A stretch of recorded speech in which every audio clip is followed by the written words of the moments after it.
Was actually my fault that the sequel took so long. They asked me immediately after the first movie to write the sequel, and I said no because I had written that Tula was a mom, and I was actually in a very private struggle to become a mom. It was a long process for me, and I thought, I can't. First of all, I don't know the emotions, and number two, I thought, I can't go through a press tour when I was going through the situation.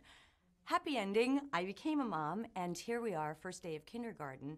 I was that mom, crying so hard that people were, I'm sure, backing away from me. And another mother, I think in an effort to calm me down, said something which put me in a state of panic. She said, oh, come on, in 13 years, they'll go off to college and leave us. And I went, and that's when I realized I had morphed into my own suffocating ethnic parents.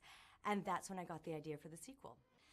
I tend to go through life not worrying about expectations because I had grown up with so many familial expectations that I would marry a Greek boy and have 19 babies and be a nice Greek girl. I still am a nice Greek girl, but I went a different path. And so I tend to approach things that way, that I just don't worry. There's no nagging voice in my head. The only nagging voice I would say is because I was writing and I had 14 characters to always make sure that they had a good balanced story. I imagine Joey Fatone. Yes, it was beautiful. A lot of us have seen each other. In fact, we've had so many meals together, and nobody wanted the sequel more than Lainey Kazan, who plays the mother. I would have barely a fork to my mouth and a meal, and she'd be, when are we doing the sequel? And I was like, oh my God, okay, well, I'm thinking about it. But I really just didn't have an idea, a story that I wanted to really explore. And my parents came to live with me, and watching them argue for 7 minutes over whether a peach was ripe or not made me realize I think I might have something, another storyline for that generation too.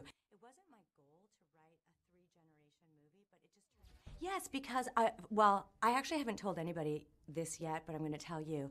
I fought very hard not to wear makeup in the beginning shots of the movie. I have nothing on whatsoever because that's how I have carpool in my day.